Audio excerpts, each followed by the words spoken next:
पूरी सारी भारतीय जनता पार्टी देश में एक पिक्चर के पोस्टर लगा रही है। इसलिए राजनीति करने आए थे? पिक्चरों के पोस्टर। अपने बच्चों को क्या जवाब दोगे? घर जाके बच्चे पूछेंगे पापा क्या काम करते हो? पिक्चरों के पोस्टर लगाता हूं। कश्मीरी पंडितों पर हुए अत्याचार पर बनी फिल्म द कश्मीर फाइल्स को लेकर देश की राजनीति दो हिस्सों में बंट गई है। एक तरफ जहां पीएम मोदी, सीएम योगी, अमित शाह समेत तमाम दिग्गज नेता खुलकर इस फिल्म का समर्थन कर रहे हैं, तो वहीं दूसरी तरफ कुछ सो कॉल्ड सेकुलरों के साथ दिल्ली के मुख्यमंत्री अरविंद केजरीवाल हैं, जो खुलकर इस फिल्म का विरोध कर रहे हैं। कश्मीरी पंडितों के नाम पे कुछ लोग करोड़ों करोड़ों रुपए कमा रहे हैं और तुम लोगों को पोस्टर लगाने का काम दे दिया। आंखें खोलो, क्या कर रहे हो तुम लोग? वो करोड़ों कमा गया, कश्मीरी पंडितों के नाम पे करोड़ों कमा गया और तुम लोग पोस्टर लगाते रह गए। क्या हाल बना दिया तुम लोगों का यार। आंखें खोलो तुम लोग। और जो लोग हमेशा फ्रीडम ऑफ एक्सप्रेशन के झंडे लेकर के घूमते हैं, वो पूरी जमात बौखला गई है पिछले 5-6 दिन से। और ये फिल्म का तथ्यों के आधार पर, आर्ट के आधार पर उसकी विवेचना करने के बजाय उसको डिस्क्रेडिट करने के लिए बड़ा मुहिम चलाया, आपने देखा होगा। द कश्मीर फाइल्स के समर्थन और विरोध की उठती आवाजों के बीच दिल्ली की विधानसभा में सीएम अरविंद केजरीवाल ने इसे झूठी फिल्म बताकर जिस तरह से विरोध जताया, उसके बाद तो सोशल मीडिया पर बवाल ही मच गया और जल्द ही इस बवाल ने बीजेपी और आम आदमी पार्टी के बीच गाली गलौज का रूप ले लिया। जिस तरह से केजरीवाल भरी विधानसभा में द कश्मीर फाइल्स का विरोध जताते हैं, उसे देखकर दिल्ली बीजेपी के प्रवक्ता तजिंदर पाल सिंह बग्गा तो इस कदर बौखला गए, उन्होंने यहां तक कह दिया कि जब 10 लाख मरते होंगे तो एक केजरीवाल पैदा होता होगा।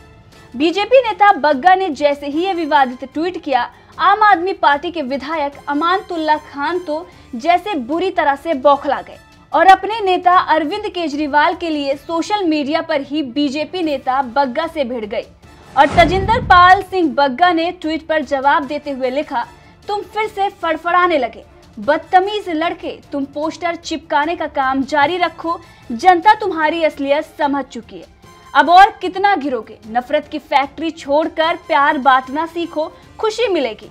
अमानतुल्लाह ने बदतमीज लड़का बोलकर प्यार बांटने की नसीहत दी तो बीजेपी नेता बग्गा ने भी जबरदस्त पलटवार करते हुए लिखा, तेरे प्यार की फैक्ट्री हमने उस दिन देखी जब तू बाटला हाउस एनकाउंटर में कुत्ते की मौत मरे आतंकियों की लाशों को सिजदा करने गया था। वो तो अच्छा हुआ अब तूने बाटला हाउस के कुत्तों की मौत मरे आतंकवादियों का नाम लेना बंद कर दिया, नहीं तो जनता सड़क पर ही तेरा बाटला हाउस बना देती। बीजेपी नेता बग्गा और आप विधायक अमानतुल्लाह के बीच की ये लड़ाई यही नहीं थमी। कुछ देर बाद अमानतुल्लाह ने बग्गा की कश्मीर फाइल्स फिल्म के पोस्टर लगाते हुए एडिटेड फोटो पोस्ट करते हुए लिख दिया, कीप इट अप बदतमीज लड़के तजिंदर पाल सिंह बग्गा। अमानतुल्लाह का इतना भर कहना था कि फिर तो बग्गा ने भी पलटवार करते हुए कह दिया, किसी बाटला हाउस के आतंकवादी पिल्ले की कब्र पर सिजदा करने से अच्छा है कश्मीर फाइल्स के पोस्टर लगाना। सोशल मीडिया पर बीजेपी नेता बग्गा और आप विधायक अमानतुल्लाह के बीच छिड़ी लड़ाई इसी तरह से आतंकवादी पिल्ले और बदतमीज लड़के जैसे विवादित बोल तक पहुंच गई। आपको बता दें कि इन दोनों नेताओं के बीच ये गाली गलौज वाली बहस दरअसल सीएम अरविंद केजरीवाल के बयान के बाद छिड़ी थी। उन्होंने द कश्मीर फाइल्स को टैक्स फ्री करने के बजाय इसे झूठी फिल्म बताने के साथ ही फिल्म के डायरेक्टर विवेक अग्निहोत्री को भी खूब कोसा था, जिसकी वजह से केजरीवाल भी सोशल मीडिया पर निशाने पर आ गए। बहरहाल जिस तरह से बीजेपी नेता तजिंदर पाल सिंह बग्गा और आप विधायक अमानतुल्लाह खान के बीच बहस हुई है, उस पर आपका क्या कहना है? अपनी राय हमें कमेंट करके जरूर बताएं। साथ ही इस फिल्म के बारे में केजरीवाल ने विधानसभा में क्या कुछ कहा है, आइए सुनाते हैं आपको। आज सारे देश की सारी भारतीय जनता पार्टी एक पिक्चर के पोस्टर लगा रही है गली गली में जाकर। पूरी सारी भारतीय जनता पार्टी देश में एक पिक्चर के पोस्टर लगा रही है। इसलिए राजनीति करने आए थे? पिक्चरों के पोस्टर। अपने बच्चों को क्या जवाब दोगे? घर जाके बच्चे पूछेंगे पापा क्या काम करते हो? पिक्चरों के पोस्टर लगाता हूं।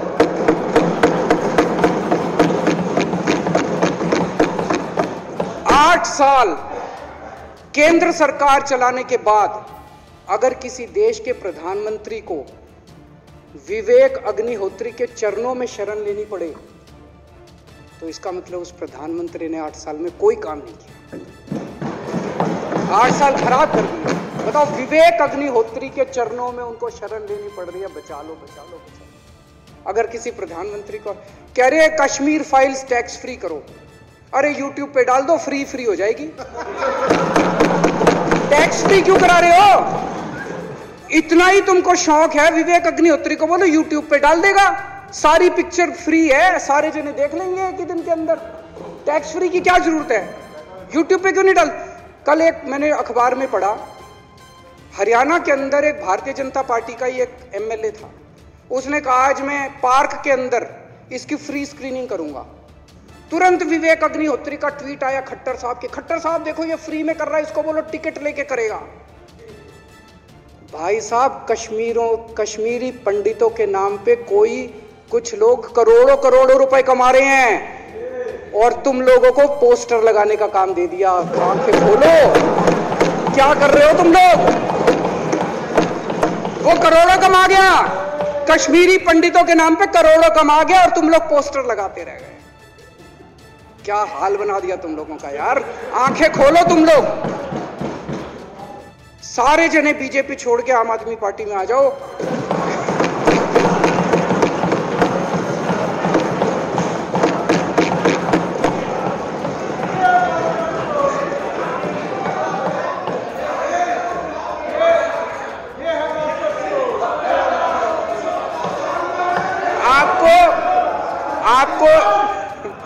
आपको इज्जत मिलेगी, सम्मान मिलेगा, आपसे कतई झूठे नारे नहीं लगवाएंगे। राष्ट्र निर्माण में आपको साथ लेंगे, हम राष्ट्र निर्माण करेंगे आपके साथ मिलकर। ये पोस्टर भी नहीं लगवाएंगे झूठी फिल्मों के। और जो भी करना हो, कम से कम यार ये पिक्चर का प्रमोशन करना तो बंद करो। ये गंदे लगते हो तुम लोग, अच्छी शोभा नहीं देता आप लोगों को यार। आप अच्छे आदमी हो, कुछ करने आए थे राजनीति में, कहां पिक्चर के पोस्टर और प्रमोशन करने में लगा दिया। भारत विभाजन जब हमने 14 अगस्त को एक हॉरर डे के रूप में याद करने के लिए तय किया तो कई लोगों को बड़ी मुसीबत हो गई है। कैसे भूल सकता है देश?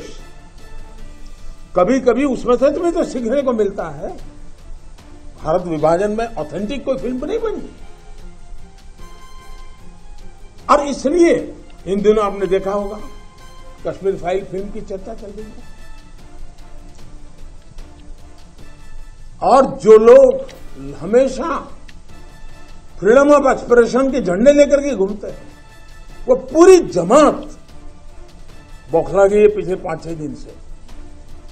और ये फिल्म का तथ्यों के आधार पर, आर्ट के आधार पर उसकी विवेचना करने के बजाय उसको डिस्क्रेडिट करने के लिए एक बड़ा मुहिम चला है। आपने देखा होगा एक पूरी इकोसिस्टम कोई सत्य उजागर करने का साहस करे, उसको जो सत्य लगा उसने प्रस्तुत करने की कोशिश की, लेकिन उस सत्य को न समझने की तैयारी, न स्वीकारने की तैयारी है, न ही दुनिया इसको देखे इसके लिए उनकी मंजूरी है। जिस प्रकार का षड्यंत्र पिछले 5-6 दिन से चल रहा है। मेरा विषय कोई फिल्म नहीं है, मेरा विषय है कि जो सत्य है उसको सही स्वरूप में देश के सामने लाना देश की भलाई के लिए होता है।